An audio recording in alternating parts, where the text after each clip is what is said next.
Wondering how to fall completely in love with the people and things that surround you at home? I've spent the last 15 years studying how and where families thrive and what relational and house characteristics ignite us with that homey feeling. On this podcast, we uncover how our brains process the people we live with and the houses we live in so we can confidently create our homes to be wonder-filled connection magnets. Ready to give up the decision fatigue, comparison hives, overwhelm ulcers, and confusion chaos? You are in the right place. I'm your host, Carly Thornock. Welcome to Becoming Home. Hey, what's up, homies? So glad to be talking with you today. So last week we talked about how this one house truth, that your house can be the crux of all of your relationships blossoming. It can be this huge catalyst, this asset in your life, for your family, for your growth, for your connection to yourself and to each other. And this week, I want to talk about the first step to make that happen in reality for you.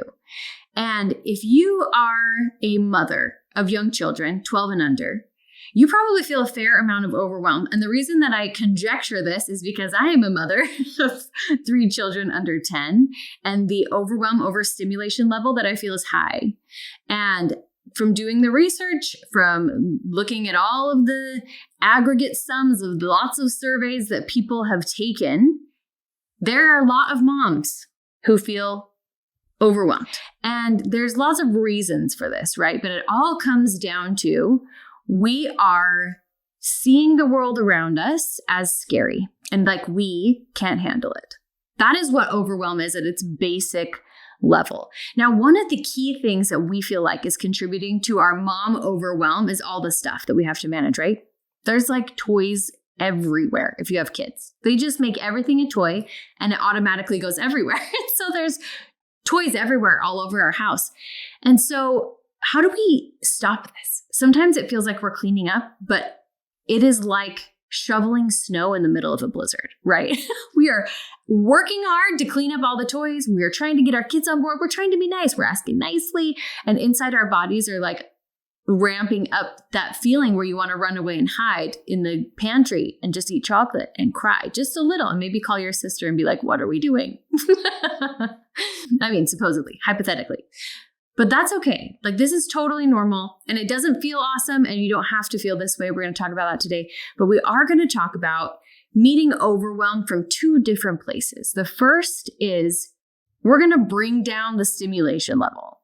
And the second is we're going to ramp up your ability to feel peace in even the maddest chaos. Because let's face it, chaos happens at home and we want it to. We want our kids to be kids, right?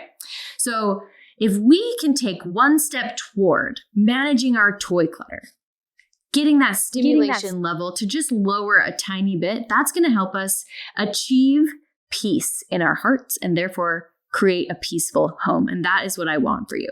So we're going to talk about getting the blizzard to stop. We're going to talk about shutting off the inputs, specifically how to get the gift givers in our life on board with the plan of simplification. This is something that I get asked quite frequently when we talk about simplification, when we talk about being essential in our choices, very intentional in the things that we bring into our home. Eventually, I get asked, hey, what do we do about the people who give us presents? What do I say to my mom? What am I going to say to my mother-in-law when she brings over the thing or gives my kid gifts? And I'm already feeling overwhelmed and behind the 8 ball and drowning. Like, how do I address this conversation with her when I don't want to ruin the relationship and it's just a toy and is it that big of a deal? So let's talk about it. How are we going to team up and rein in the gift givers so that we can feel less overwhelmed? We can actually tap into the village that is helping us raise our children. We can't raise our kids alone. We know that we don't want to, right? We want to have a lot of input, a lot of people loving our kids. We want active grandparents. We want aunts and uncles. We want friends and neighbors. We want all these people in our lives. But without a direction, we're going to feel like they're attacking us whenever they give a present. So really, all you need are 3 simple things to spare yourself that feeling that you're just going to burn your whole house down and run away and live off grid. So that no one can find you and give you gifts with batteries in them that your kids play really loud in the kitchen when you're trying to manage bacon grease, right? If you've ever had this feeling, you just need 3 things. 3 things will get you through. The first is you need to master the 4 stages of guilt-free receiving. That is a lot of words. I'm going to say it again. The 4 stages of guilt-free receiving. I'm not saying you're going to receive everything that is given to you. Don't worry, but I'm saying you're going to feel so good about it. You're not going to have to feel guilty anymore when your auntie shows up with 44 presents for your 2-year-old. You're not going to feel guilty anymore when your mom asks, what should I bring for the kids? And you just can't think of anything to do. Like, none of that. We're going to take all the struggle out of all of these things. So the first step, mastery of the 4 stages of guilt-free receiving. The second step you need to know is you need to figure out how to get yourself a quality buffer box. I will teach you what that is. The third step, you need a script for what to say to ask for what you want to the people that you love and that love you without sounding like an entitled child. You want to figure out how to ask for what you want and not sound entitled, right? We don't want to be entitled. We don't want to be takers. We want to be givers. We want to be grateful. How do we do that? And also to say, stop bringing that crap into my house. That's what we want to be able to say, right? So it can feel like it's us against the world, but it's not. It's not now. It's not during the holiday time, and it's not during birthday time. It's not us versus the world. Everybody is joining together to love on our babies, and they bring them toys because that's the best way that they know how.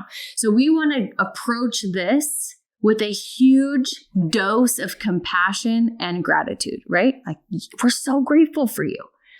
But we also want to protect our home sanctuaries so that we can keep our stimulation levels within check and re-regulate when it's necessary intentionally so that we can teach our children what it feels like to be regulated. We can give them the imaginative, spontaneous, beautiful, creative childhood that we always have dreamed for them.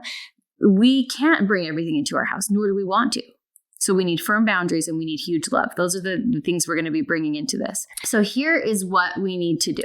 Let's start with this first tool, the 4 stages of guilt-free receiving. Here are the 4 stages, y'all. First, a gift is given. This is your neighbor knocking on the door.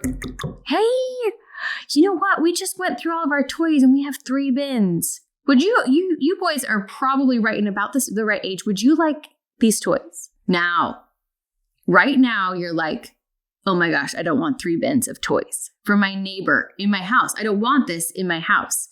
And the reason that this is scary is because you don't know that there's like 3 more steps between getting a gift and then having it in your house. So don't worry. This comes next. Right now, all you need to know is the gift is given, first step. And all you have to do is say, thank you so much. The second step is you give it to your toddler to do with whatever they want.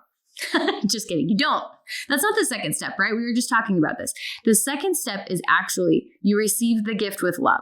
And this is the part that can feel so good. And also, this is the part that we miss out on when we don't have these systems in place. We have a hard time receiving with love because we feel like if we're given something, then we have to put it into our lives and use it. And so it's actually hurtful if somebody gives us something.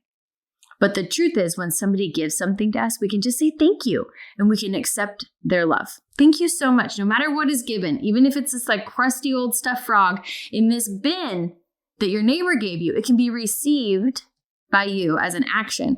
And you can feel the love and feel gratitude. And we're good at faking this and being nice. We would never be like, get that trashy toy off my front porch. We'd be like, thank you. Thanks for thinking of us. And then we'd like be resentful and a little bit seething inside. But we don't have to do that. We can just tell the truth. We can just say, thank you. Thanks for thinking of us. That was so nice of you. The end. Then they leave and you just say, thank you. Step 3, this is where it gets mission critical because this is what we haven't known how to do before. You need to filter the gift. And that is a process that is intentional and it takes a second, right? So this happens by using what I call, jazz hands, the buffer box. Everybody needs a buffer box. A buffer box is a box of any variety. If you want some recommendations, I can give you some. They're in the course, the Stop Toy Clutter course. I have recommendations for the exact buffer box that you can buy.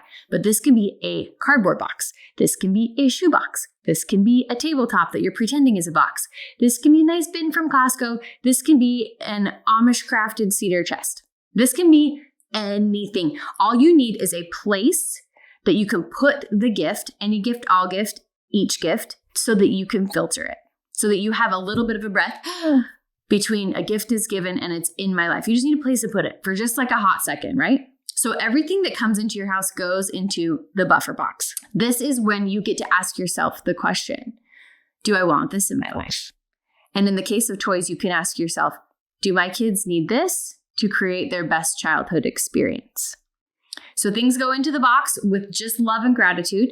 And then only the things that are yes answers to your important questions come out of the buffer box, which leads us to step number 4. And step number 4 is incorporate what you want, wait a little while if it's not quite the right fit, or let it go. It really is that simple. First, you can put the thing into action in your life. You're like, this is exactly what we need. That was an awesome gift. I can actually use it. Perfect. We're going to take it out and it's going in Johnny's drawer and he can wear that shirt tomorrow. Okay. The other thing is this is not quite age appropriate yet. This isn't what I want in my home for now, but I'm vibing with the idea of it and I don't need it this second. We already have one. It's going to run out. I'm just going to keep it in the buffer box for a minute. Great. Or you can put it into storage, whatever you want to do. And then the third option is it just goes into the trash or the recycling, or you can donate to somebody else or send it on its merry way so it can be appropriately loved. But if you take time to go through all of these stages, especially using this buffer box, then you're going to find that nothing comes into your house you don't want. And if you're worried about your mother-in-law coming over and being like, where's that thing that I gave you? Did you not like it? That's when you need to have some scripts, right? This is when you need a new tool. All of these scripts I've provided for you in the Stop Toy Clutter course. You're going to get scripts. You get the buffer box introduction. You get all this intensive help so that you can understand the stages of gift receiving. And so you don't feel guilt and the other person can't get under your skin with asking you questions about what you've decided.